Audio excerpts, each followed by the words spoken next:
Witajcie, kochani.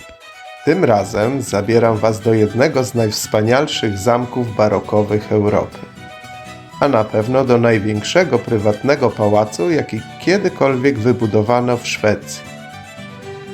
Wszystko jest tu oryginalne ze swojej epoki, a zbiory tego zamku są imponujące, podobnie jak jego historia. Zobaczycie masę ciekawych rzeczy, więc ruszajmy.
Zamek położony jest w pobliżu Sztokholmu. Można tu dojechać komunikacją miejską. Dziś jest własnością państwową i muzeum. Skokloster to największy prywatny pałac, jaki kiedykolwiek zbudowano w Szwecji.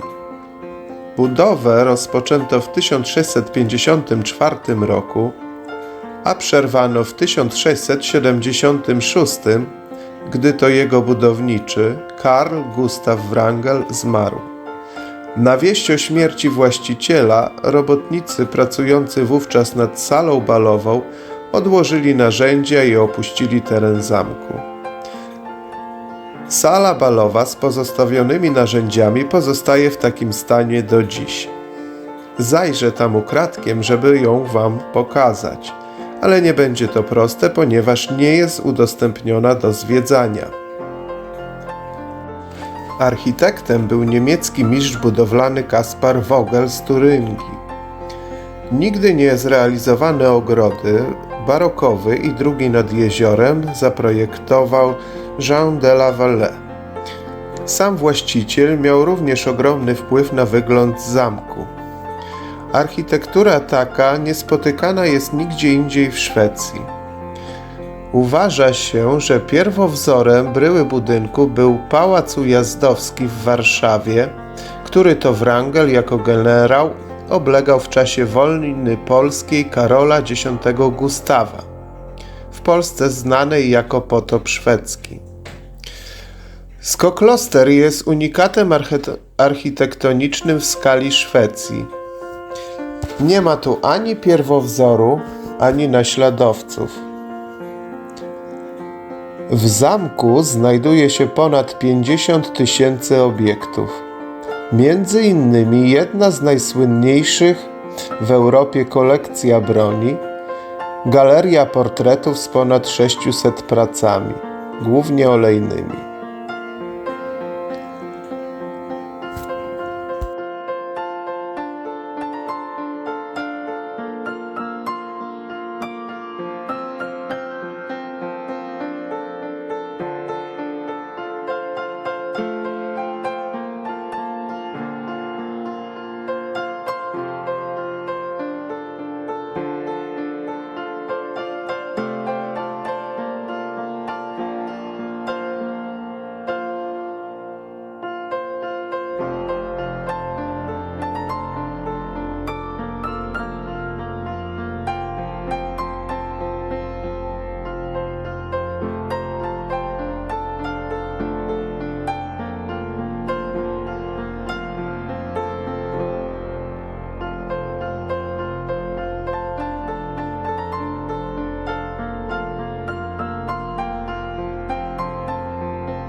Hol wejściowy to jedno z najpiękniejszych pomieszczeń zamku. Sufit jest tu wsparty na 8 podwójnych kolumnach jońskich z białego marmuru. Zakupiony w Amsterdamie marmur rzeźbiony był w Sztokholmie w latach 60. XVII wieku.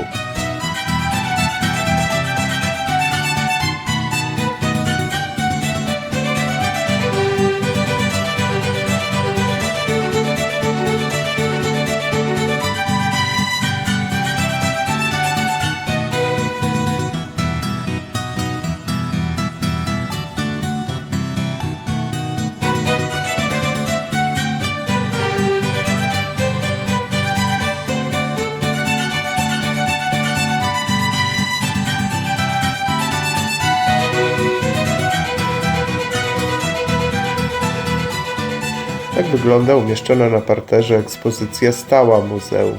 Poświęcone na to są 3 pomieszczenia i prezentują piękne skarby zamku.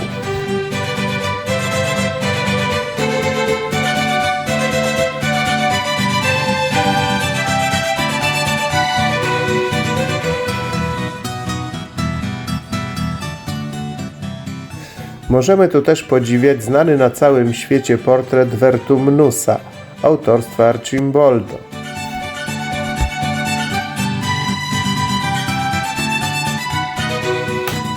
Sam zamek pierwotnie miał 77 pokoi. Podzielony jest na piętra, z których każde miało swoje przeznaczenie.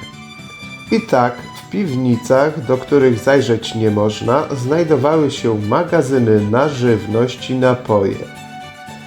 Parter przeznaczono na kuchnię, mieszkania socjalne, magazyny i tym podobne. Dziś na tym poziomie znajduje się kawiarnia zamkowa, recepcja i biuro muzeum, wystawa stała, sklep, no i oczywiście otoczony arkadami wybrukowany dziedziniec ze studnią deszczową.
Pomimo że główna kuchnia zamkowa znajdowała się poza obrębem zamku, w budynkach zewnętrznych, na zamku były dwie mniejsze kuchnie. Oto jedna z nich.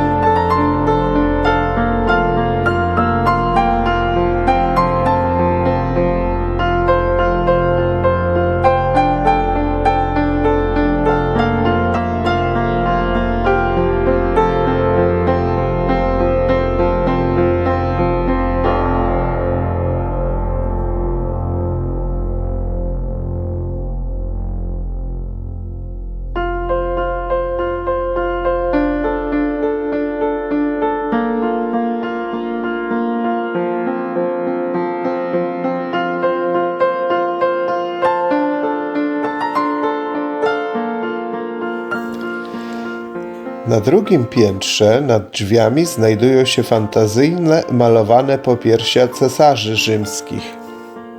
Drugie piętro służyło jako rezydencja z pokojami gościnnymi. Przyjmowano tu wizyty królewskie.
Na trzecim piętrze znajduje się 151 sentencji, czy też dobrych rad w 5 różnych językach.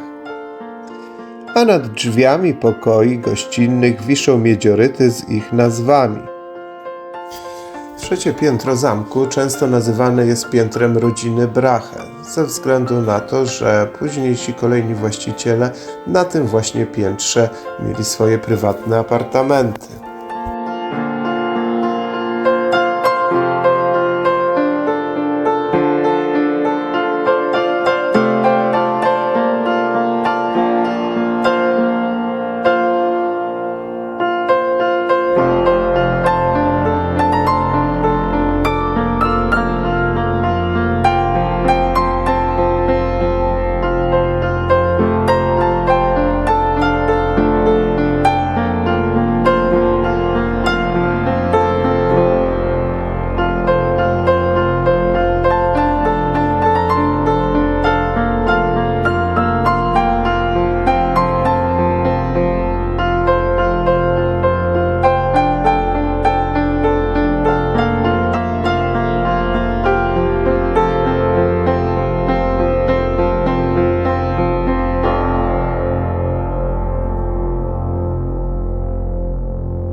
Wracamy teraz na drugie piętro, aby tutaj dokładniej przyjrzeć się wszystkim dostępnym komnatom.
Izba pamięci Karola XIV Jana została urządzona pod koniec pierwszej połowy XIX wieku. Znajduje się tutaj ponad 3-metrowej wysokości posąg Marsa, będący podobizną króla. W przedsionku hrabiego dominuje monumentalny obraz przedstawiający Wrangla na koniu z zakrwawionym mieczem. Ściany obite są złotą skórą, wiszą to m.in. obrazy żony Wrangla i ich wspólnych dzieci. Ściany sypialni hrabiego pokryte są tapetą zwaną Angielskie Łowy, składającą się z 7 części. Łóżko ma draperię z czerwonej jedwabnej tkaniny we wrzężyste kwiaty. W konturach kwiatów znajdują się cekiny z prawdziwego srebra.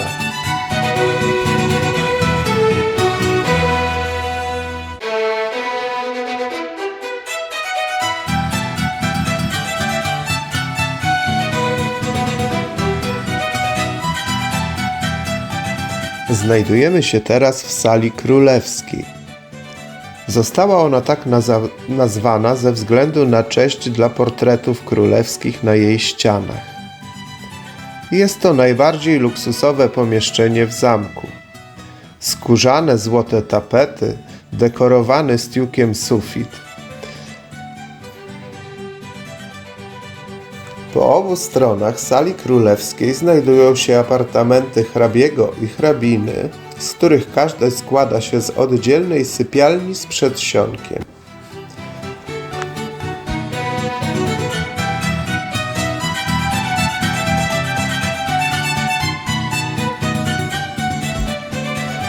Wykonanie stiukowego sufitu zajęło rok niemieckiemu mistrzowi o nazwisku Zauch. Sufit przedstawia mit o Jazonie i argonautach zdobywających złote runo. Z paszczy smoka zwisa jeden z najstarszych w Europie żyrandoli barokowych. Nazywany jest często chorym żyrandolem. Szkło, z którego jest wykonany, zawiera nieodpowiednią mieszankę surowców, przez to ulega powolnemu niszczeniu. Przedsionek hrabiny wyróżnia się pięknym stiukowym stropem, chyba najpiękniejszym w całym zamku.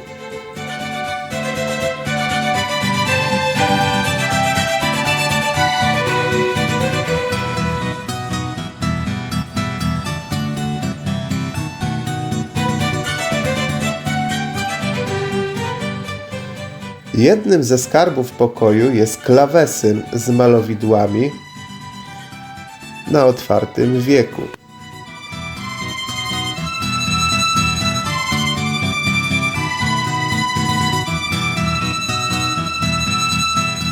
W sypialni hrabiny podłoga nie składa się z płytek wapiennych jak w pozostałych pokojach, lecz z wzorzystej podłogi dębowo-sosnowej. Na ścianach plecione tapety z tej samej produkcji holenderskiej co w sypialni hrabiego.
Tak zwana niedokończona sala znajduje się na 3. piętrze w zachodniej dobudówce i miała stać się zamkową salą balową na bale, bankiety, koncerty i tańce. Pomieszczenie ma powierzchnię 325 m2 i wysokość stropu 15 metrów. Hol ma pełną szerokość dłuższego boku, a światło dzienne wpuszczane jest z obu długich boków przez okna rozmieszczone w 7 osiach okiennych i na 2 kondygnacjach.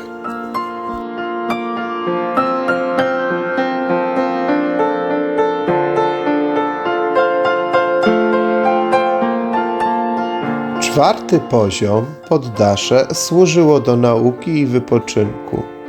Jest tu także zbrojownia Wrangla, biblioteka i prywatna stolarnia hrabiego. Niestety ten poziom był niedostępny i wśliznąłem się tam ukradkiem tylko po to, by z góry zajrzeć do niedokończonej sali balowej.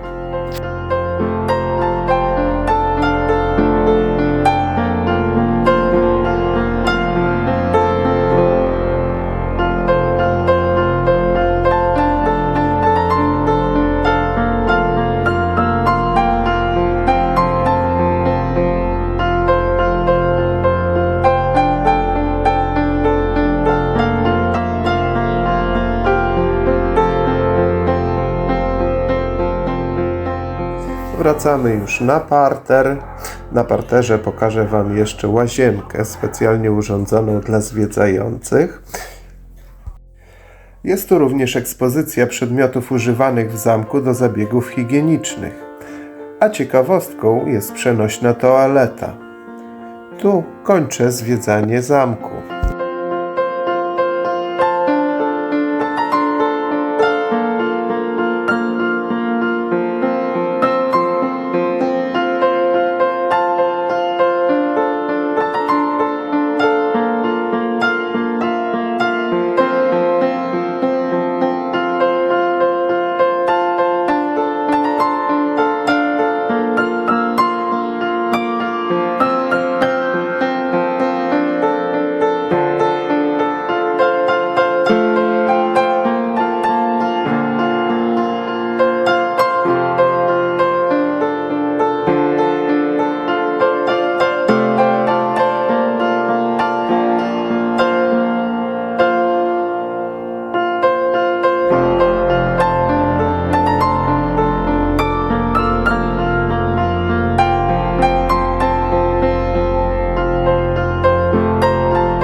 Fasadę zamku od strony jeziora, czyli frontową, zdobią 2 herby.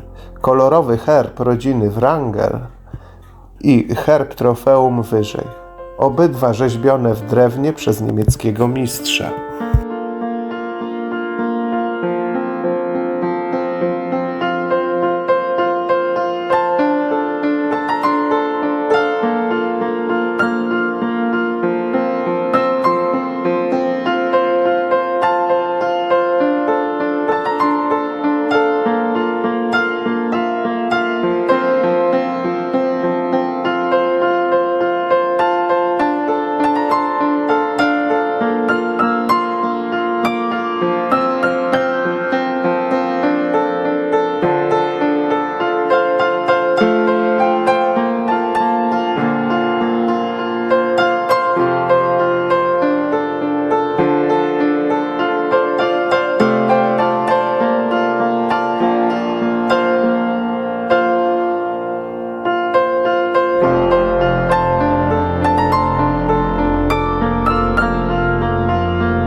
Budynek kościoła powstał w połowie XIV wieku jako kościół klasztorny.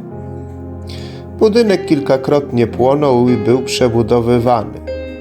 Po reformacji popadał w ruinę. W latach 1620–1624 Hermann Wrangel, ojciec budowniczego zamku, ufundował gruntowny remont kościoła. Ostatnia gruntowna przebudowa miała miejsce w latach 1893–1894.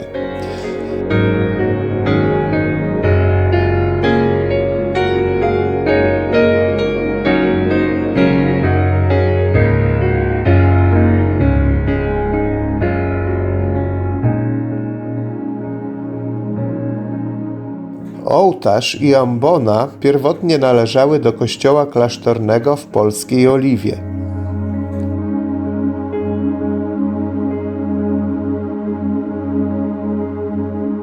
Na terenie kościoła znajdują się również 4 kamienie runiczne.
W kościele znajduje się również pomnik nagrobny Hermana Wrangla.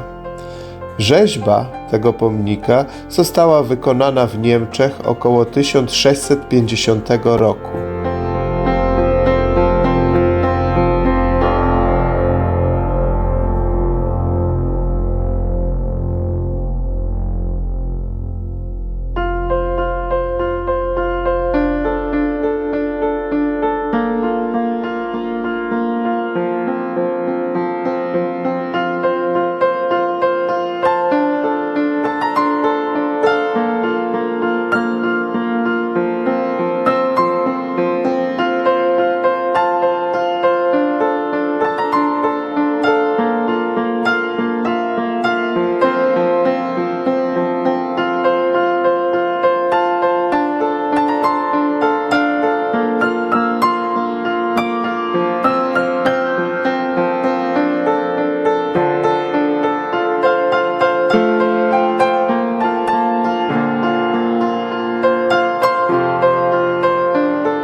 tak dzisiejsza wyprawa dobiegła końca.